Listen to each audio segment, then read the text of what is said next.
Bunyi telapak tangan yang menghantam permukaan meja kayu jati itu terdengar seperti letusan senapan di telingaku. Gelas teh yang baru saja kuletakkan ikut bergetar, menciptakan denting halus yang menyedihkan di tengah ketegangan yang mencekik ruang tamu. Aroma melati dari pengharum ruangan otomatis yang menyemprot setiap 10 menit sekali, kini terasa mual bercampur dengan bau keringat dingin yang menguar dari tubuh wanita parubaya di hadapanku. Ibu mertuaku, Bu Rahayu, berdiri menjulang dengan napas memburu. Dadanya naik turun dengan irama yang tidak beraturan. Seolah pasokan oksigen di rumah mewah ini tak cukup untuk menampung amarahnya yang meledak-ledak. Wajahnya yang biasanya dipulas bedak tebal, kini retak oleh kerutan emosi, memerah padam hingga ke pangkal leher. Matanya, yang selama ini selalu menatapku dengan kilatan meremehkan, kini nyalang, penuh dengan kepanikan yang ia coba somarkan sebagai dominasi. "Kamu dengar tidak apa yang ibu bilang, Dewi?" Hardiknya. Suaranya melengking,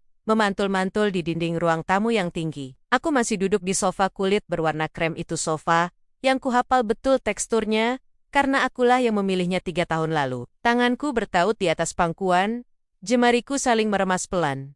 Bukan karena takut, melainkan menahan diri. Aku menatap lurus ke arahnya, berusaha menjaga ekspresiku sedatar mungkin. Keheninganku tampaknya justru menyiram bensin ke dalam api amarahnya. "Jangan diam saja seperti patung. Kamu pikir ini main-main?" Bu Rahayu melangkah maju, telunjuknya menuding tepat ke wajahku. Kukunya yang dipoles merah darah terlihat kontras dengan kulitnya yang mulai keriput. "Orang-orang itu sudah datang lagi tadi pagi." Mereka menggedor pagar seperti orang gila. "Tetangga sampai keluar semua. Kamu mau taruh di mana muka ibu? Hah?" Aku menarik napas panjang, membiarkan udara dingin dari pendingin ruangan mengisi paru-paruku yang terasa sesak. "Ibu." Suaraku keluar pelan namun stabil. Sangat kontras dengan teriakannya. "Mereka datang karena ibu yang berjanji. Ibu yang meminjam uang itu. Bukan saya. Bukan Mas Bayu. Berani kamu menjawab?" Bu Rahayu kembali memukul meja. Kali ini lebih keras hingga vas kristal di tengah meja bergeser beberapa sentimeter. "Kamu itu menantu di rumah ini, istri dari anak laki-laki satu-satunya. Masalah keluarga ini adalah masalahmu juga. Jangan belagak suci, seolah kamu tidak makan dan tidur di bawah atap rumah ini." Kata-kata itu meluncur deras, berbisa, dan penuh manipulasi. Aku mengedarkan pandanganku sejenak ke sekeliling ruangan. Ruang tamu ini luas, didominasi warna bumi yang hangat. Ada televisi layar datar 70 inci yang menempel di dinding. Seperangkat home theater yang mahal, guci-guci keramik setinggi pinggang orang dewasa di sudut ruangan, hingga karpet bulu tebal yang melapisi lantai marmer. Semua kemewahan ini, semua kenyamanan yang selama ini dibanggakan Bu Rahayu di depan temonmen arisannya, kini terasa seperti penjara yang dindingnya perlahan menyempit. Bu Rahayu tidak pernah tahu atau mungkin menolak untuk tahu bahwa atap yang ia banggakan itu sudah rapuh fondasi keuangannya sejak lama. Kebiasaannya berutang demi gaya hidup, demi terlihat paling kaya di antara saudara-saudaranya, akhirnya mencapai titik didih. 100 juta, Dewi, desisnya. Suaranya merendah, tapi justru terdengar lebih mengerikan. Ia menyebut angka itu. Sioliola itu hanyalah harga sekilo beras. Ibu butuh 100 juta sekarang juga. Hari ini, sore ini, mereka akan kembali. Dan kalau ibu tidak bawa uangnya, mereka mengancam akan menyita barang-barang. Aku menatap matanya yang liar. 100 juta, jumlah yang fantastis untuk kesalahan yang tidak pernah ku berbuat. Tabunganku ada, tentu saja, cukup untuk itu. Tapi memberikan uang hasil keringatku, hasil lemburku siang dan malam di kantor agensi periklanan, untuk menutup lubang yang digali oleh keserakahan mertuaku, rasanya ada penolakan batin yang begitu kuat, hingga membuat perutku kram. "Saya tidak punya uang tunai sebanyak itu, Bu." Jawabku berbohong.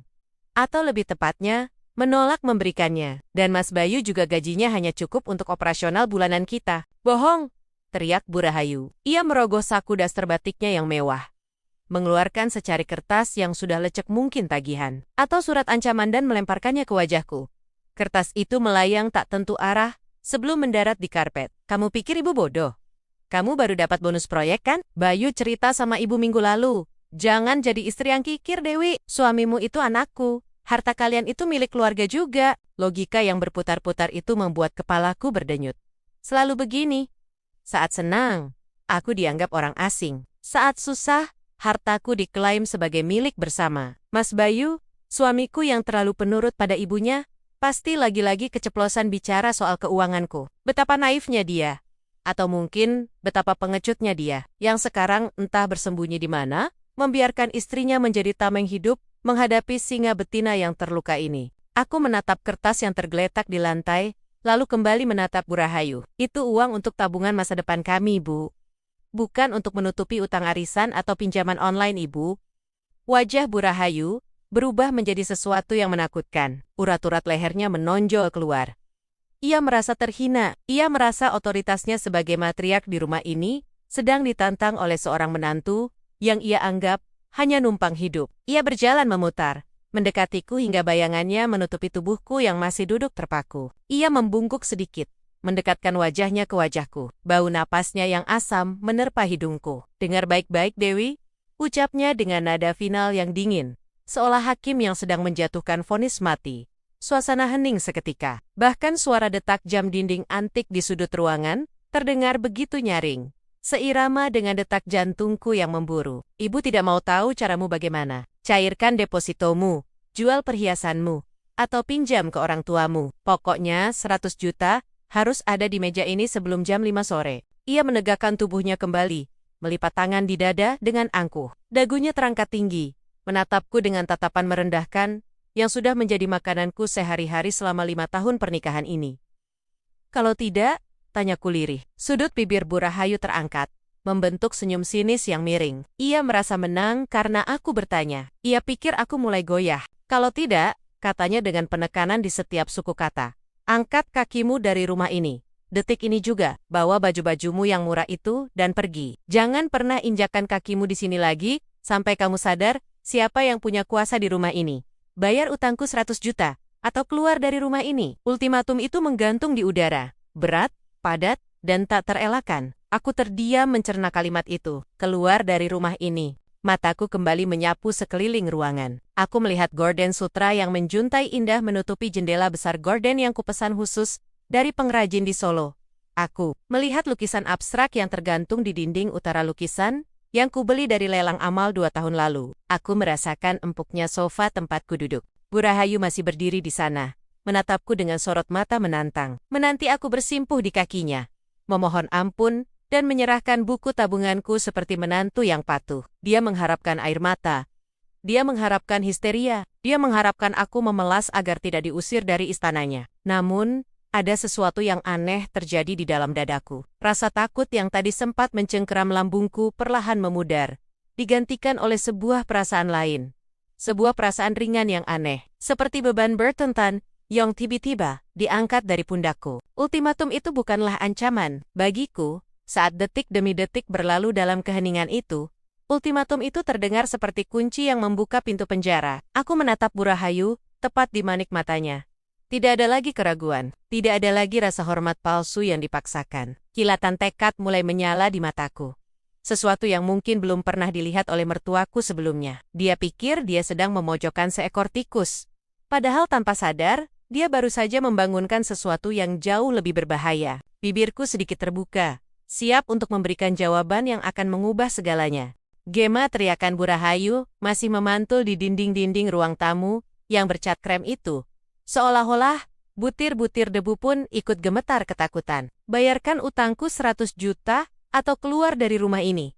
Kalimat itu bukan sekadar permintaan. Itu adalah vonis. Aku berdiri mematung. Bukan karena takut, melainkan karena sedang meresapi momen ini. Ada keheningan yang janggal setelah ledakan amarah itu. Hanya terdengar suara detak jam dinding kuno satu-satunya, barang antik peninggalan almarhum bapak mertua, yang tersisa dan napas. Bu Rahayu yang memburu, terdengar kasar seperti gerinda yang beradu dengan besi. Wajahnya merah padam, bedak tebalnya mulai retak di bagian dahi karena kerutan amarah yang terlalu dalam, dan matanya melotot, seakan hendak menelan bulet-bulet keberadaanku di hadapannya. Aku menarik napas panjang, membiarkan oksigen memenuhi paru-paruku yang sempat terasa sesak. Aroma pewangi ruangan lavender yang kupasang pagi tadi tercium samar. Kontras sekali dengan atmosfer panas yang disemburkan wanita paruh baya di depanku. 100 juta, angka yang fantastis untuk judi arisan dan gaya hidup sosialita palsu yang selama ini ia banggakan. Dan sekarang, ia melemparkan kotoran hasil perbuatannya ke wajahku, menuntutku untuk membersihkannya dengan uang tabunganku. Perlahan, Sudut bibirku terangkat. Bukan senyum manis menantu penurut yang biasa kuberikan selama 3 tahun terakhir. Ini adalah senyum getir. Senyum seseorang yang baru saja melihat pintu penjara terbuka lebar. Ibu sudah selesai bicaranya? Tanyaku. Suaraku keluar dengan nada rendah, tenang, dan datar. Jauh berbeda dengan ekspektasinya. Aku bisa melihat pupil mata Bu Rahayu sedikit mengecil, terkejut. Karena aku tidak langsung bersimpuh di kakinya, sambil menangis memohon belas kasihan. Apa maksudmu sudah selesai? Kau tuli, Dewi, sentaknya lagi. Kali ini ia melangkah maju. Telunjuknya yang dihiasi cincin emas imitasi itu, menuding tepat ke hidungku. Aku butuh uang itu besok. Penagih utang itu tidak main-main. Kau punya tabungan kan? Gaji kamu besar. Jangan pelit sama orang tua. Aku menatap telunjuk itu. Lalu beralih menatap matanya. Ketenangan yang kurasakan saat ini sungguh aneh. Seharusnya aku panik. Seharusnya aku takut diusir. Tapi yang kurasakan justru sebaliknya. Sebuah kejelasan yang membebaskan. Saya dengar dengan sangat jelas, Bu. Jawabku, sambil melangkah mundur 1 langkah. Menciptakan jarak fisik yang menegaskan batasan emosional kami. Ibu memberikan saya 2 pilihan. Opsi A, melunasi utang 100 juta, yang bukan perbuatan saya. Opsi B, angkat kaki dari rumah ini. Aku berjalan pelan mengelilingi ruang tamu. Jemariku menyentuh sandaran sofa kulit berwarna coklat tua yang empuk. Kulit asli, impor, yang kubeli 2 tahun lalu dengan bonus akhir tahunku. Terasa dingin dan mewah di bawah ujung jari. Kau jangan berlagak bodoh, Dewi. Tentu saja kau harus pilih bayar.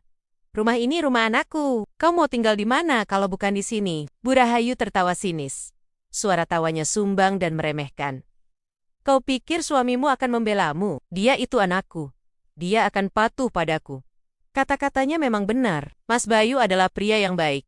Tapi di hadapan ibunya, ia tak lebih dari kerupuk yang tersiram air.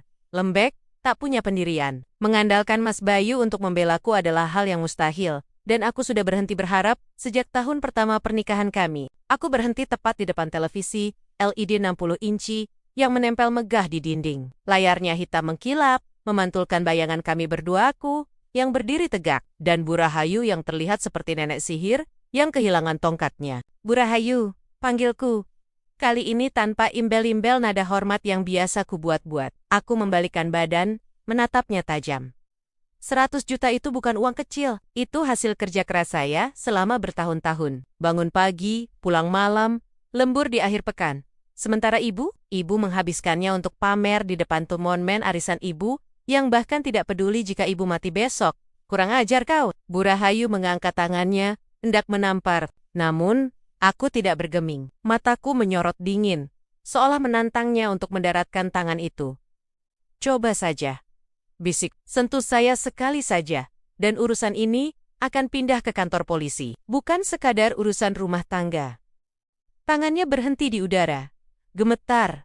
Karena amarah yang tak tersalurkan. Ia menurunkannya perlahan. Namun mulutnya masih berbisa. Dasar menantu tidak tahu diuntung. Kau numpang hidup di sini? Makan dari sini? Tidur di atap milik anakku? Numpang hidup? Aku terkekeh pelan. Tawa yang kering. Mari kita luruskan faktanya, Bu. Koreksi saya jika salah. Aku mulai melangkah lagi. Kali ini dengan otoritas seorang pemilik. Bukan tamu. Rumah ini memang warisan Bapak untuk Mas Bayu. Betul, itu saya akui. Tapi isinya, aku menunjuk sofa tempat ia biasa duduk seharian menonton sinetron. Sofa set seharga 15 juta itu, saya yang beli. Kwitansinya masih ada di email saya. Mataku beralih ke bufet jati di sudut ruangan. Bufet itu, 8 juta. Uang saya. Lalu aku menunjuk ke arah dapur yang terlihat dari ruang tamu. Kulkas 2 pintu, kompor tanam, microwave, bahkan sampai set piring keramik yang ibu banggakan saat ada tamu. Semuanya, Bu. Semuanya dibeli dengan kartu debit atas nama Dewi Sekarwangi, bukan Bayu. Apalagi Bu Rahayu. Wajah Bu Rahayu berubah. Warna merah padamnya perlahan surut, digantikan oleh pucat pasi yang mulai merambat naik dari lehernya. Ia tampak seperti seseorang yang baru saja menyadari bahwa tanah yang dipijaknya ternyata adalah pasir hisap. Mulutnya terbuka sedikit, mencoba mencari kata-kata sanggahan, tapi tidak ada yang keluar. Ia tahu aku benar. Ia tahu Mas Bayu tidak punya cukup uang untuk mengisi rumah ini dengan barang-barang ke-1. Branded, ke-1. Kakao, suaranya tercekat, kehilangan tenaga ledaknya. Itu kan kewajibanmu sebagai istri, mengisi rumah. Kewajiban istri adalah mendampingi suami, bukan membiayai gaya hidup mertua yang toksik, potongku cepat. Ketegasan dalam suaraku terasa asing, bahkan di telingaku sendiri, tapi rasanya begitu nikmat. Selama ini saya diam. Saya membiarkan ibu mengklaim ke tetangga bahwa semua kemewahan ini hasil suksesnya anak ibu. Saya diam saat ibu merendahkan pekerjaan saya. Tapi meminta 100 juta untuk utang judi ibu? Tidak, Bu. Kesabaran saya sudah habis. Limitnya 0. Aku menarik napas dalam, memejamkan mata sejenak untuk memantapkan hati. Keputusan ini sudah bulat. Tidak ada jalan kembali. Dan aku tidak ingin kembali. Jadi, aku membuka mata, menatapnya dengan pandangan final. Saya memilih opsi kedua. Hening. Bu Rahayu mengerjapkan mata, seolah tak percaya dengan apa yang didengarnya. Apa? Saya memilih keluar dari rumah ini. Ucapku dengan artikulasi yang sangat jelas, lambat, dan penuh penekanan di setiap suku kata. Ibu ingin saya pergi kan? Baiklah. Saya akan pergi hari ini juga. Detik ini juga saya akan mulai berkemas. Senyum kemenangan sempat terlintas sekilas di wajah keriputnya. Mungkin ia berpikir bahwa gertakannya berhasil, bahwa ia bisa menguasai rumah ini sepenuhnya tanpa gangguan menantu yang pelit. Ia mungkin berpikir bahwa dengan kepergianku, ia bisa menjual barang-barang di rumah ini untuk menutup utangnya. Oh, betapa salahnya dia. Bagus, Shiru Bu Rahayu mencoba mendapatkan kembali dominasinya. Ia berkacak pinggang, dagunya diangkat tinggi-tinggi. Pergilah, bawa baju-baju murahmu itu, dan jangan pernah kembali. Biar Bayu cari istri baru yang lebih kaya, dan lebih hormat pada orang tua. Aku menggeleng pelan. Senyum miring kembali menghiasi wajahku. Ada rasa kasihan melihat betapa dangkalnya pemikiran wanita ini. Tentu, Bu, saya akan pergi, kataku sambil merogoh saku celana, dan mengeluarkan ponselku. Tapi ada satu hal yang perlu ibu pahami. Karena saya diusir, dan karena saya menolak membayar utang ibu, maka saya juga akan mengambil kembali apa yang menjadi hak saya. Maksudmu? Kening Bu Rahayu berkerut dalam. Aku tidak menjawabnya langsung. Jariku dengan lincah membuka aplikasi kontak di layar ponsel. Cahaya layar menerangi wajahku, yang kini tanpa keraguan sedikitpun. Saya tidak akan pergi dengan tangan kosong. Bu Rahayu, uyarku dingin. Mataku tidak lepas dari layar ponsel saat mencari nomor sebuah jasa pindahan profesional yang pernah digunakan teman kantorku. Sesuai fakta yang baru saja saya jabarkan, rumah ini isinya adalah milik saya, aset saya, hasil keringat saya. Dan saya tidak punya kebiasaan meninggalkan barang berharga di tempat sampah. Kau tidak berani, desis Bu Rahayu, suaranya mulai bergetar. Kali ini bukan karena marah, tapi karena benebani kepanikan mulai tumbuh di dadanya. Matanya menyapu sekeliling ruangan melihat televisi besar itu, sofa nyaman itu, AC yang mendinginkan ruangan dan membayangkan jika semuanya lenyap. Oh, saya sangat berani, Bu, sahutku sambil menekan tombol panggil. Aku menempelkan ponsel ke telinga, menatap lurus ke dalam manik mata Bu Rahayu yang mulai goyah. Sangat berani. Nikmatilah sisa waktu ibu duduk di sofa empuk itu, karena dalam 1 jam, tempat itu akan kosong melompong. Nada sambung di telepon terdengar. Ai.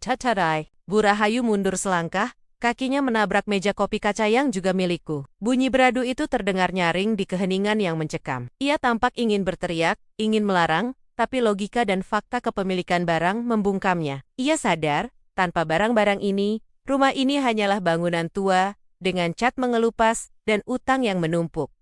Halo, jasa angkut berkah? Ya. Saya butuh truk besar dan 4 orang kru, untuk pindahan rumah sekarang juga. Urgent, ucapku lantang ke telepon. Sengaja membiarkan Bu Rahayu mendengar setiap kata. Saat itu, aku melihat wajah Bu Rahayu memucat sempurna. Ultimatumnya telah menjadi bumerang yang akan menghantamnya jauh lebih keras daripada yang pernah ia bayangkan. Permainan baru saja dimulai, dan kali ini, akulah yang memegang kendali. Tanpa membuang sedetik pun untuk menatap wajah kemenangan semu yang terpancar dari senyum sinis Bu Rahayu, aku merogoh saku celana dan mengeluarkan ponsel. Layarnya menyala, menampilkan daftar kontak yang sudah lama kusimpan sebagai langkah antisipasi sebuah langkah yang selama ini kuharap tidak perlu kambil. Namun, hari ini, harapan itu telah hangus terbakar oleh ketamakan ibu mertuaku sendiri. Jari jempolku menekan tombol panggil pada sebuah nama.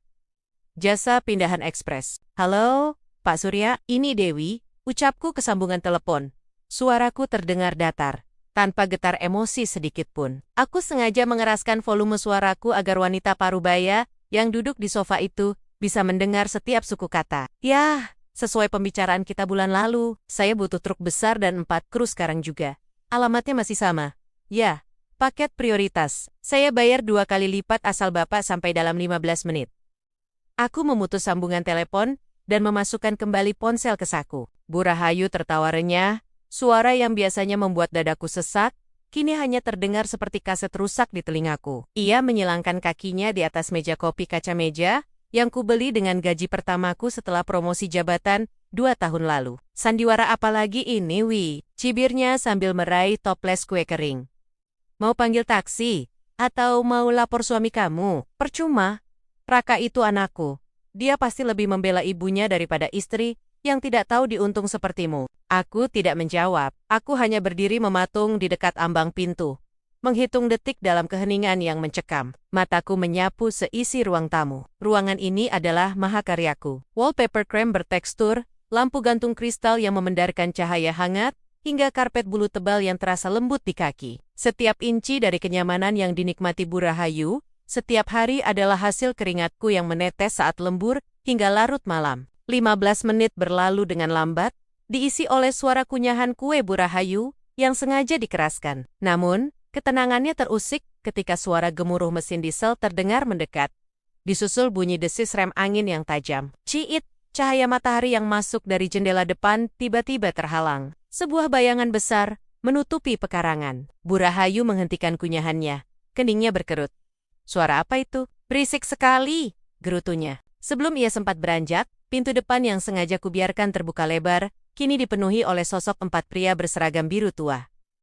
Pak Surya, sang mandor, mengangguk hormat padaku. Siang, Bu Dewi, sesuai pesanan, truk box jumbo sudah siap. Kita mulai dari mana? Tanyanya dengan profesionalitas tinggi, mengabaikan keberadaan Bu Rahayu yang kini melongo. Aku menunjuk langsung ke arah Bu Rahayu duduk. Kita mulai dari ruang tamu, Pak. Tolong angkut sofa L-shape kulit itu, meja kopi, kabinet TV, dan televisi 60 inci itu. Hati-hati, semuanya barang impor. Tunggu, apa-apaan ini? Bu Rahayu melompat berdiri. Toples kue di tangannya nyaris terlempar. Wajahnya yang tadi penuh ejekan, kini berubah pucat pasi. Siapa kalian? Jangan sembarangan masuk rumah orang. Maling, maling. Para pekerja itu sempat ragu sejenak. Menatapku meminta kepastian. Lakukan saja, Pak. Perintahku tenang. Melangkah masuk ke tengah ruangan. Aku menatap mata Bu Rahayu yang membelalak. Ibu bilang, saya harus melunasi utang atau pergi. Bukan, saya memilih pergi. Dan saya membawa apa yang menjadi hak saya. Tapi sofa ini, Bu Rahayu tergagap. Tangannya gemetar menunjuk sofa kulit Italia berwarna konyak, tempat ia biasa menghabiskan waktu, berjam-jam menonton sinetron. Ini sofa kesayangan ibu. Kamu tidak bisa membawanya. Koreksi, Bu. Potongku tajam. Itu sofa kesayangan yang saya beli saat bonus akhir tahun. Harganya 25 juta. Masih ada struknya di arsip saya. Mas Raka tidak menyumbang 1 rupiah pun. Aku memberi isyarat kepala pada para pekerja. Tanpa mempedulikan teriakan protes Bu Rahayu, 2 orang pekerja bertubuh kekar segera mengangkat sofa panjang itu. Bu Rahayu terpaksa mundur, terhayang-hayang ke dinding. Menyaksikan tempat duduk favoritnya melayang melewati kepalanya dan dibawa keluar menuju truk. Suara lakban yang ditarik panjang, srit, terdengar menyakitkan di telinga saat pekerja lain mulai membungkus meja kaca dengan kesatu bubble wrap. Kesatu tebal. Ruang tamu yang tadinya padat dan mewah, dalam sekejap mulai terasa longgar. Jejak kaki sofa yang membekas di karpet terlihat seperti luka menganga di lantai. Dewi, kamu durhaka, jerit Bu Rahayu. Suaranya melengking tinggi, memecah kesibukan para kuli angkut. Kamu mau membiarkan mertuamu duduk di lantai? Hah, di mana hati nuranimu? Aku menatapnya dingin. Hati nurani saya sudah ibu gadaikan seharga 100 juta rupiah. Jawabku pelan, namun menusuk. Lagi pula, ibu bisa duduk di kursi kayu tua di gudang belakang. Itu satu-satunya kursi yang ada di rumah ini. Sebelum saya datang dan merenovasi semuanya kan? Para pekerja bergerak cepat dan efisien. Selanjutnya adalah televisi layar datar raksasa yang menempel di dinding. Obeng listrik berdenging nyaring saat mereka melepas bot-bot penyangga. Nyi Iing. Bu Rahayu mencoba menghalangi salah satu pekerja yang sedang menggulung kabel. Jangan, itu TV buat ibu nonton berita. Jangan dibawa. Ia menarik lengan baju pekerja itu. Maaf Bu, tolong jangan menghalangi kerja kami. Ujar pekerja itu sopan namun tegas. menepis tangan Bu Rahayu dengan lembut. Ketika televisi itu diangkat, dinding di belakangnya terlihat kosong, menyisakan noda debu persegi panjang dan lubang-lubang bekas baut yang jelek. Pemandangan itu seolah melambangkan apa yang sedang terjadi pada hidup Bu Rahayu saat ini. Topeng kemewahan yang terkelupas, menyisakan realitas yang buruk rupa. Aku berjalan menuju dapur, diikuti oleh tatapan panik Bu Rahayu yang kini mulai menyadari bahwa ini bukan sekadar gertakan. Napasnya mulai memburu. Keringat dingin terlihat membasahi pelipisnya yang tertutup bedak tebal. Ke dapur, Pak. Instruksiku pada 2 pekerja lainnya, kulkas 2 pintu, microwave, oven tanam, dan set meja makan jati. Angkut semua. Jangan kulkasnya. Bu Rahayu berlari mengejar kami. Langkahnya tersandung-sandung. Isinya penuh makanan, daging, sayuran, es krim Ibu. Kalau diambil, semuanya busuk. Kamu mau membunuh Ibu pelan-pelan ya? Aku berhenti di depan kulkas ke-1 side by side itu. Ke-1 berwarna perak metalik itu. Kulkas impian yang kubeli dengan cara mencicil selama 6 bulan. Aku membuka pintunya. Hawa dingin menerpa wajahku. Dengan tenang, aku mengambil kantong plastik besar dari laci bawah, lalu mulai mengeluarkan isi kulkas dengan kasar. Sayuran, buah-buahan, dan toples-toples bumbu kuletakkan begitu saja di atas meja dapur, yang sebentar lagi juga akan hilang. Makanannya tidak saya bawa, Bu. Silakan Ibu simpan, ujarku sambil menutup pintu kulkas dengan keras. Tapi pendinginnya, ini milik saya. Gila, kamu benar-benar gila, Dewi, desis Bu Rahayu. Tubuhnya merosot, bersandar pada dinding dapur. Matanya nanar menatap para pekerja yang mulai menggeser kulkas berat itu. Bunyi gesekan karet kaki kulkas dengan lantai keramik terdengar memilu. Rumah ini, yang 10 menit lalu masih terasa hangat dan penuh kehidupan, kini mulai berubah menjadi bangunan kosong yang bergema. Suara langkah kaki para pekerja yang memakai sepatu bot berat terdengar semakin nyaring, karena tidak ada lagi peredam suara dari perabotan. Aku melihat sekeliling dapur, air fryer, blender, coffee maker, otomatis semua alat canggih yang sering dipamerkan Bu Rahayu kepada tetangga sebagai bukti kemakmuran anaknya, satu persatu masuk ke dalam kardus. Setiap benda yang masuk ke dalam kotak seolah mengambil sepotong jiwa dari rumah ini. AC di kamar utama dan kamar tamu juga dicopot ya, Pak? Tanya Pak Surya sambil mencatat di papan jalannya. Ya, jawabku cepat. Semua unit AC inverter yang baru dipasang 3 bulan lalu, bongkar sekarang. Wajah Bu Rahayu berubah horor. AC juga? Di luar panasnya minta ampun, Dewi. Kamu mau Ibu mati kepanasan di dalam rumah sendiri? Rumah sendiri? Aku terkekeh pelan. Tawa yang terdengar getir.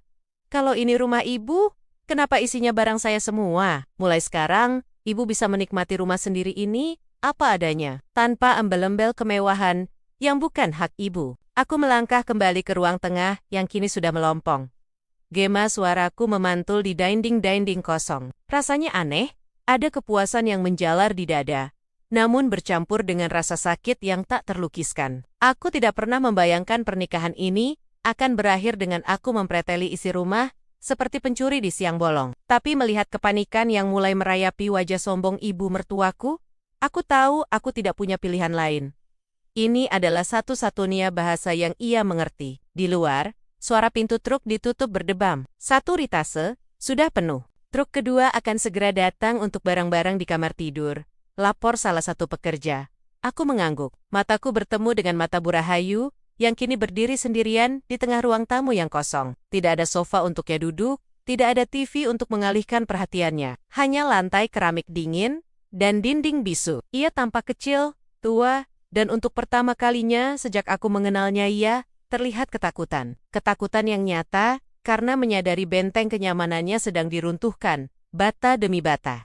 Suara derit lakban coklat yang ditarik memanjang terdengar begitu nyaring, seolah merobek udara tegang di ruang tengah yang kini semakin terasa luas. Para pekerja berseragam biru dongker itu bekerja dengan efisiensi yang menakutkan, bergerak seperti semut pekerja yang terorganisir, mengangkut satu persatu kepingan kehidupan yang pernah kutanam di rumah ini. Aku berdiri di ambang pintu penghubung antara ruang tamu dan ruang keluarga, memeluk sebuah map plastik tebal berwarna merah. Di dalamnya tersimpan amunisiku, tumpukan kwitansi, faktur pembelian, dan bukti transfer bank selama 5 tahun terakhir. Hentikan, hei kau! Jangan sentuh itu! Teriakan Bu Rahayu melengking, memantul di dinding-dinding yang mulai telanjang. Ia berlari kecil mengejar 2 orang pekerja yang sedang memanggul bufet kayu jati ukiran Jepara salah.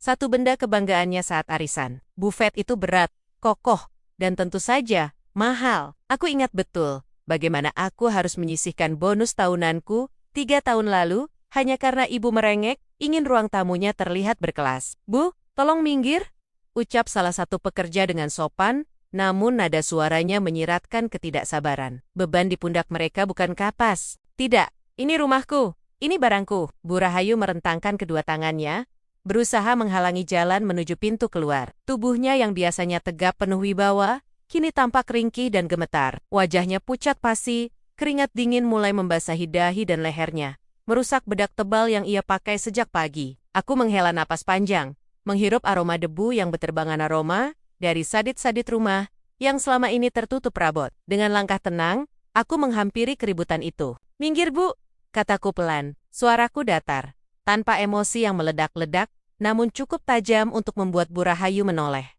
"Dewi, kau gila ya? Kau bener-bener sudah tidak waras." Matanya melotot, jari telunjuknya gemetar menunjuk wajahku. "Kau mau merampok mertuamu sendiri? Di mana hati nuranimu?"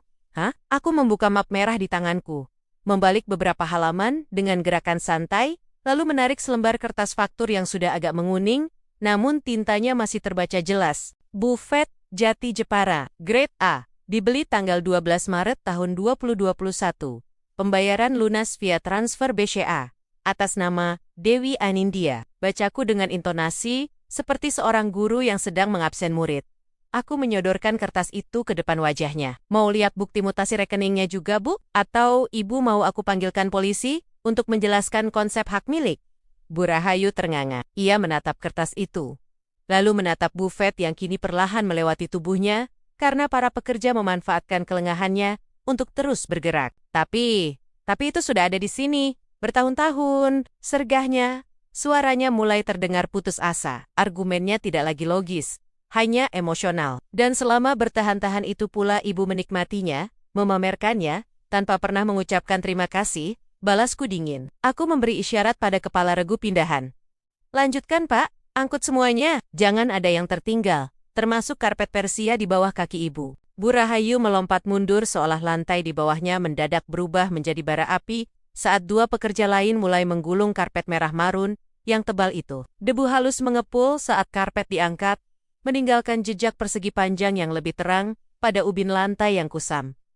Sekarang, giliran dapur. Aku berjalan menuju area yang seharusnya menjadi jantung sebuah rumah. Disinilah aku sering menghabiskan waktu di akhir pekan, memasak hidangan yang seringkali dikritik kurang asin, atau terlalu manis oleh lidah mertuaku. Suara denting logam dan gesekan benda berat kembali terdengar. Kulkas 2 pintu berkapasitas besar yang memiliki fitur pembuat es otomatis yang sangat disukai. Ibu sedang didorong keluar menggunakan troli. "Tidak, jangan kulkasnya." Bu Rahayu menyusulku. Langkahnya terseok. Ia bersandar pada kusen pintu dapur. Napasnya tersengal. "Dewi, tolonglah, kalau kulkasnya dibawa, Ibu mau simpan makanan di mana?" "Ibu punya obat diabetes yang harus ditaruh di pendingin." Ada sedikit rasa iba yang mencubit hatiku mendengar soal obat itu. Namun, ingatan tentang kalimatnya tadi, pagi tentang ultimatum Rp 10 juta, atau aku harus angkat kaki segera membekukan kembali rasa kasihan itu. Dia tidak memikirkan di mana aku akan tidur jika ia mengusirku.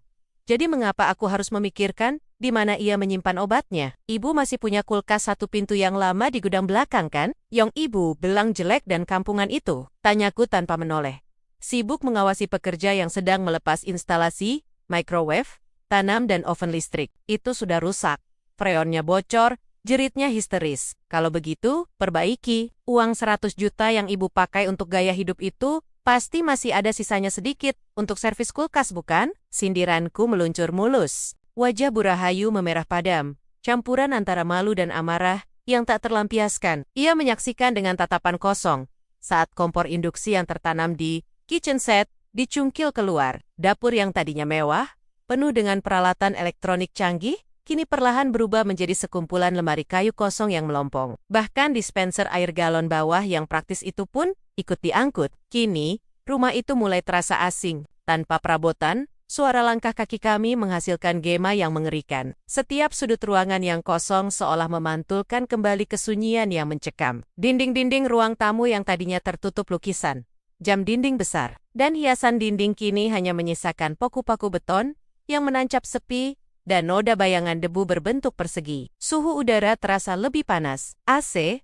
inverter, 2 PK di ruang keluarga sudah dicopot setengah jam lalu, menyisakan lubang pipa di dinding yang menganga jelek. Kipas angin gantung yang artistik pun sudah masuk ke dalam truk. Aku berdiri di tengah ruang tamu yang kini hanyalah sebuah kotak kosong berlantai keramik. Cahaya matahari sore menerobos masuk dengan leluasa melalui jendela-jendela yang kini tak bertirai. Tanpa gorden, blackout, tebal yang biasa menghalau panas. Sinar oranye itu jatuh menyilaukan menyoroti debu-debu yang menari di udara, membuat suasana terasa gersang dan tidak nyaman. Bu Rahayu merosot duduk di lantai. Kakinya ditekuk, tangannya menopang tubuh yang seolah kehilangan tulang punggung. Ia menatap sekeliling dengan pandangan nanar. Rumah ini bukan lagi istana kecil yang biasa ia banggakan pada temunmen senamnya. Rumah ini sekarang hanyalah bangunan tua yang butuh cat ulang, dengan lantai yang retak di beberapa bagian cacat, yang selama ini tertutupi oleh permadani dan furnitur mahalku. Kosong, desisnya lirih, suaranya bergetar hebat. Kau benar-benar mengambil semuanya, Dewi? Kau tinggalkan ibu di rumah kosong seperti gembel? Aku menatapnya dari ketinggian berdiriku. Jarak di antara kami bukan lagi sekadar menantu dan mertua, melainkan antara kreditur dan debitur yang gagal bayar. Saya tidak mengambil semuanya, Bu. Jawabku tenang. Aku menunjuk ke arah sudut ruangan, di mana sebuah kursi rotan tua yang sudah reyot dan sebuah meja kecil plastik masih teronggok. Barang-barang yang ibu beli dengan uang ibu sendiri tidak saya sentuh. Itu kursi rotan peninggalan Bapak kan? Dan meja plastik itu, ibu beli di pasar malam 5 tahun lalu. Bu Rahayu menatap kursi butut itu. Kontras yang menyedihkan dengan kemewahan yang baru saja dilucuti dari ruangan ini. Air matanya mulai menetes. Bukan air mata sedih, melainkan air mata kemarahan dan ketakutan akan realita yang menghantamnya. Kau iblis, umpatnya pelan. Saya hanya mengambil hak saya, Bu. Sama seperti ibu yang menuntut hak ibu atas rumah ini, dengan mengusir saya jika tidak membayar utang ibu. Kataku tegas. Sekarang, rumah ini sepenuhnya milik ibu. Luas, lega, dan sepi. Truk pengangkut terakhir membunyikan klaksonnya di depan pagar, memberi tanda bahwa muatan sudah penuh. Truk itu membawa serta mesin cuci, kasur, king size, dari kamar utama, lemari pakaian 4 pintu, hingga set meja makan marmer. Aku memandang sekeliling untuk terakhir kalinya. Tidak ada lagi kehangatan, tidak ada lagi kenyamanan. Yang tertinggal hanya gema, dinding kusam, dan seorang wanita tua yang terperangkap dalam gengsi dan utang yang kini tak memiliki aset apapun untuk digadaikan karena semua aset di dalam rumah ini ternyata bukan miliknya. Selamat menikmati rumah ibu, ucapku pelan, lalu berbalik badan menuju pintu keluar, meninggalkan Bu Rahayu yang mulai menangis merongrong di tengah ruang tamu yang kosong melompong. Suaranya memencil-mentel menyedihkan di antara dinding-dinding bisu. Suara deru mesin truk pengangkut barang yang menderam di depan pagar, seolah menjadi musik latar bagi kekosongan yang kini menyelimuti ruang tamu. Aku berdiri di tengah ruangan yang dulunya hangat dan penuh sesak, kini hanya menyisakan gema. Lantai keramik putih yang biasanya tertutup karpet Persia kesayanganku, kini telanjang, memantulkan cahaya matahari sore yang masuk tanpa penghalang gorden tebal. Debu-debu halus menari di udara, terusik oleh aktivitas pemindahan barang yang baru saja usai. Hanya tersisa aku, sebuah koper kecil berisi pakaian ganti untuk beberapa hari ke depan, dan keheningan yang menyesakkan dada. Namun, keheningan itu pecah seketika saat pintu depan terhempas terbuka dengan kasar. Dewi, apa-apaan ini? Andi berdiri di ambang pintu, napasnya memburu. Kemeja kerjanya yang biasanya rapi kini kusut di bagian pinggang, dan dasinya sudah longgar miring ke kiri. Wajahnya wajah yang dulu kucintai karena kelembutannya kini merah pada menahan amarah dan kebingungan. Matanya menyapu sekeliling ruangan, dari sudut ke sudut, mencari sofa kulit tempat ia biasa menonton bola, mencari lemari pajangan kristal, mencari televisi 60 inci yang baru kami beli bulan lalu. Semuanya nihil, hanya dinding kosong dengan jejak persegi pucat, bekas lukisan yang pernah tergantung di sana. Aku menatapnya dengan ketenangan yang bahkan mengejutkan diriku sendiri. Tidak ada lagi debar jantung ketakutan yang biasanya muncul setiap kali nada suaranya meninggi. Rasa itu sudah mati, terkikis habis oleh tahan-tahan, penuh kompromi yang tak dihargai. Aku pindah, Mas, seperti yang ibumu minta. Jawabku datar. Suaraku memantul di dinding-dinding kosong, menciptakan efek gaung yang dingin. Pindah, tapi Tapi kenapa sampai kosong begini? Di mana barang-barang ibu? Andi melangkah masuk.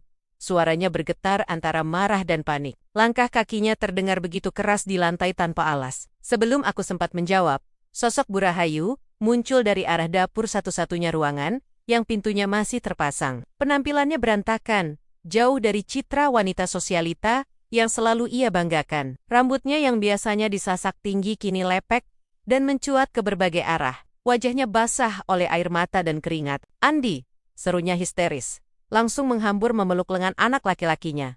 "Lihat istrimu ini, Ndi. Istrimu sudah gila. Dia rampok, dia maling di rumah mertuanya sendiri. Dia bawa semuanya, Ndi. Semuanya. Kursi, meja, kulkas, sampai sendok garpu dia angkut." Andi menatap ibunya, lalu beralih menatapku dengan tatapan tak percaya. "Wih, kamu serius melakukan ini? Kamu bawa semua perabotan rumah?" Aku menghela napas panjang, menghirup aroma debu dan sisa pembersih lantai yang menguap. "Aku tidak mencuri, Mas. Aku hanya membawa apa yang menjadi hakku. Bukankah ibu yang bilang tadi pagi, kalau aku tidak bisa melunasi utangnya yang 100 juta itu, aku harus angkat kaki dari rumah ini? Nah, aku angkat kaki, dan aku membawa semua barang yang kubeli dengan uangku sendiri. Tapi tidak begini caranya, Wi." Andi membentak, tangannya mengibas ke udara yang kosong. "Ini rumah orang tuaku, kamu mempermalukan ibu. Tetangga semua nonton di luar, kamu mau taruh di mana muka aku?" Aku tertawa kecil, tawa yang getir dan kering. "Muka kamu? Bagaimana dengan perasaanku selama 5 tahun ini, Mas? Kamu kemana saja saat ibumu memeras keringatku? Kamu kemana saat gajiku habis hanya untuk menutupi gaya hidupnya, sementara kamu diam saja sioloyala itu kewajiban istri?" "Itu bentuk bakti, Dewi," potong Bu Rahayu dengan suara melengking yang menyakitkan telinga. Telunjuknya yang gemetar menuding tepat ke wajahku. "Kamu itu menantu, harusnya tahu diri, bukannya malah mereteli isi rumah seperti pemulung." Aku melangkah maju 1 langkah, membuat Bu Rahayu refleks mundur dan bersembunyi di balik punggung Andi. "Bakti itu bukan eksploitasi, Bu. Saya punya semua kwitansi pembelian barang-barang ini. Sofa, meja makan, televisi, lemari es, mesin cuci, bahkan kasur di kamar tamu tempat ibu tidur siang, semuanya atas nama saya. Kartu kredit saya yang digesek, gaji saya yang dipotong tiap bulan. Rumah ini, bangunannya memang milik ibu, tapi isinya adalah keringat saya." Andi memijat pelipisnya, tampak frustrasi. Ia mencoba menurunkan nada bicaranya. Sebuah taktik lama untuk memanipulasi situasiku agar melunak. Ia mendekatiku, mencoba meraih tanganku, namun aku menepisnya dengan halus tapi tegas. "Wih, sudahlah," bujuknya dengan suara yang dibuat selembut mungkin, meski matanya masih menyiratkan kepanikan. "Suruh truk itu balik, masukkan lagi barang-barangnya. Kita bicara baik-baik, masalah utang ibu, nanti kita cari solusinya bareng-bareng. Jangan kayak anak kecil begini." "Cari solusi bareng-bareng," ulangku, menatap tajam ke dalam manik matanya. "Maksudmu? Aku lagi yang harus cari pinjaman? Aku lagi yang harus gadai SK? Mas, utang 100 juta itu bukan untuk biaya rumah sakit atau kebutuhan darurat. Itu utang arisan sosialita dan judi online. Ibumu yang baru ketahuan minggu lalu. Kamu mau aku menanggung dosa itu?" Andi terdiam.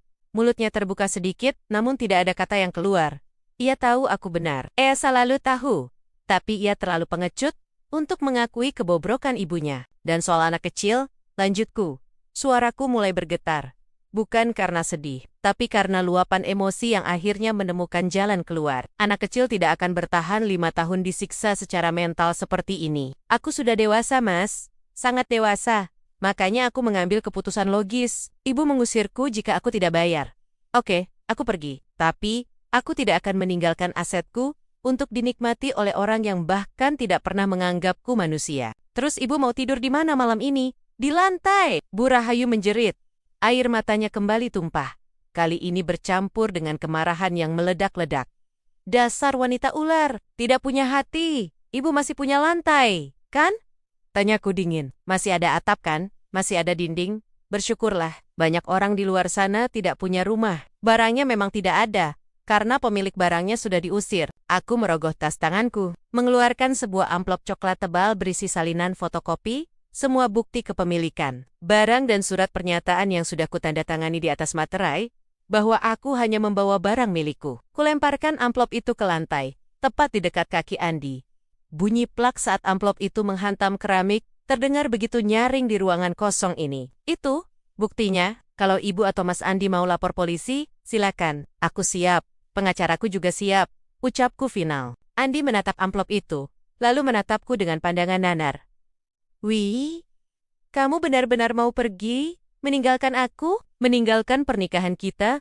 Hanya karena masalah harta? Aku tersenyum miris. Bukan karena harta, Mas, tapi karena kamu gagal menjadi suami. Kamu membiarkan ibumu menjadikanku sapi perah. Kamu tidak pernah membelaku. Hari ini, saat ibu memberiku ultimatum itu, aku sadar satu hal. Rumah ini bukan rumahku. Dan kamu, bukan lagi rumah bagiku. Aku meraih gagang koperku. Tekstur karet pegangannya terasa kasar di telapak tanganku yang berkeringat dingin. Tunggu Dewi, seru Andi. Langkahnya tertahan. Kalau kamu pergi sekarang, jangan harap bisa kembali lagi. Ancaman kosong. Ancaman dari seorang pria yang kehilangan kendali atas hidupnya. Aku berbalik di ambang pintu, menatap mereka berdua untuk terakhir kalinya. Pemandangan itu begitu menyedihkan, sekaligus melegakan. Sebuah ruang tamu yang luas, kosong melompong, tanpa kursi untuk duduk, tanpa meja untuk menaruh gelas. Hanya ada seorang ibu yang egois, dan seorang anak laki-laki yang lemah, berdiri kaku di tengah gema kesunyian. Aku tidak berniat kembali, Mas. Jawabku pelan. Mataku beralih pada Bu Rahayu, yang kini wajahnya pucat pasi. Mungkin baru menyadari realitas mengerikan yang menantinya. Rumah kosong, tagihan listrik yang menunggak, dan penagih utang yang akan datang besok pagi, menagih 100 juta rupiah, tanpa ada aku sebagai tameng pelindungnya. Selamat menikmati rumah besarmu, Bu. Semoga dinding-dinding ini cukup untuk membayar utang ibu. Tanpa menunggu jawaban, aku melangkah keluar. Cahaya matahari sore menyambutku, hangat dan menyilaukan. Sopir truk jasa pindahan sudah menunggu di kemudi, memberikan jempol padaku. Aku mengangguk, lalu berjalan menuju taksi online yang baru saja tiba. Di belakangku, samar-samar ku dengar suara teriakan Bu Rahayu yang memanggil namaku dengan sumpah serapah, disusul suara Andi yang mencoba menenangkannya. Tapi suara-suara itu semakin mengecil, tertelan oleh jarak dan tekadku yang sudah membatu. Aku masuk ke dalam taksi, menutup pintu, dan merasakan kedap suara yang menenangkan. Saat mobil mulai melaju, aku tidak menoleh ke belakang. Tidak ada air mata yang jatuh. Yang ada hanyalah rasa ringan yang luar biasa di pundakku. Seolah beban ribuan ton baru saja diangkat. Aku bebas. Aku miskin perabotan di rumah baru nanti mungkin, tapi aku kaya akan harga diri. Dan itu jauh lebih berharga daripada sofa kulit manapun yang pernah kubeli. Mesin mobilku menderu halus. Sebuah kontradiksi yang tajam dengan detak jantungku yang masih berpacu liar. Di kakas spion, aku melihat gerbang hitam rumah itu perlahan mengecil, lalu hilang sepenuhnya saat aku membelokkan setir ke jalan raya. Di belakangku, 2 truk box besar berwarna kuning mengikuti dengan setia seperti iring-iringan pengawal kerajaan. Truk-truk itu tidak berisi emas atau permata, tetapi memuat sesuatu yang jauh lebih berharga. Harga diriku yang telah kuambil kembali. Di dalamnya terdapat sofa kulit Italia yang dulu selalu dipamerkan Bu Rahayu pada tuanmen arisannya. Televisi layar datar 60 inci, tempat ia menonton sinetron setiap malam. Hingga set meja makan kayu jati, yang ia klaim sebagai pusat kehangatan keluarga. Padahal ia tak pernah mengizinkanku duduk dengan tenang di sana. Semuanya adalah barang yang kubeli dengan keringatku sendiri, dengan bonus tahunan, dan tabungan dari pekerjaan yang seringkali ia remehkan. Sekarang, rumah itu kosong. Benar-benar kosong. Aku menghela napas panjang, membiarkan oksigen memenuhi paru-paruku yang selama 3 tahun terakhir terasa sesak oleh asap kepulasan dan tuntutan tak masuk akal. Aneh rasanya. Aku mengira akan ada air mata. Entah itu tangis kesedihan karena pernikahan yang kandas atau ketakutan akan masa depan. Namun, yang kurasakan justru adalah keheningan yang purba. Sebuah rasa ringan yang melayang, seolah-olah beban ribuan kilogram baru saja diangkat dari pundakku. Ponselku di kursi penumpang bergetar hebat, memecah lamunanku. Nama Mas Andi terpampang di layar. Aku membiarkannya bergetar hingga mati, lalu bergetar lagi. Aku butuh waktu. Aku butuh jarak. Setidaknya, sampai aku tiba di apartemen baruku. Sebuah tempat perlindungan yang kusewa secara rahasia seminggu yang lalu. Ketika Bu Rahayu pertama kali melontarkan ancaman konyolnya. 1 jam kemudian, aku berdiri di balkon lantai 15 apartemen itu. Angin sore menerpa wajahku, membawa aroma kota yang sibuk namun bebas. Para petugas pindahan baru saja selesai meletakkan kardus terakhir. Ruangan ini masih berantakan. Tetapi ini adalah kekacauan milikku, bukan kekacauan yang diciptakan oleh mertua yang manipulatif. Aku menyeduh teh hangat menggunakan ketel listrik yang juga kubawa dari rumah. Itu dan duduk di sofa kulitku yang kini menghadap ke jendela besar. Langit mulai berubah jingga kemerahan. Saat itulah aku memutuskan untuk mengangkat telepon. Bukan panggilan masuk, tapi aku yang menelepon balik. Aku perlu mendengar akhirnya. Aku perlu memastikan bahwa bab ini benar-benar tertutup. Hello, Maz. Suaraku terdengar tenang. Terlalu tenang bahkan untuk telingaku sendiri. Dewi? Ya Tuan? Dewi? Suara Andi terdengar pecah. Napasnya memburu seolah ia baru saja berlari maraton. Di latar belakang, aku bisa mendengar suara raungan yang familiar. Itu suara Bu Rahayu. Tapi kali ini bukan bentakan, melainkan raungan tangis histeris yang menggema di ruangan kosong. Kenapa, Mas? Ada barangku yang tertinggal? Tanyaku datar. Barang tertinggal, Dewi? Kamu gila? Kamu benar-benar gila? Andi berteriak. Suaranya bercampur antara amarah dan kepanikan luar biasa. Kamu bawa semuanya, Wi. Semuanya. Ibu sekarang duduk di lantai. Tidak ada kursi, tidak ada karpet, bahkan gorden pun kamu copot. Rumah ini seperti rumah hantu. Aku menyesap tehku perlahan. Aku hanya membawa apa yang menjadi hakku, Mas. Bukankah ibu yang bilang, lunasi utang 100 juta atau angkat kaki? Aku memilih angkat kaki. Dan karena semua isi rumah itu adalah milikku lengkap dengan kwitansi atas namaku tentu saja, aku membawanya. Tapi tidak begini caranya, Wi. Ini kejam. Andi terdengar putus asa. Ibu syok berat. Tadi dia mau ambil air minum, tapi kulkasnya tidak ada. Dispenser pun kamu angkut. Tega kamu, Wi. Kejam. Aku terkekeh pelan. Sebuah tawa getir. Mas, coba ingat-ingat lagi. Siapa yang mengancam menantunya sendiri untuk membayar utang gaya hidupnya?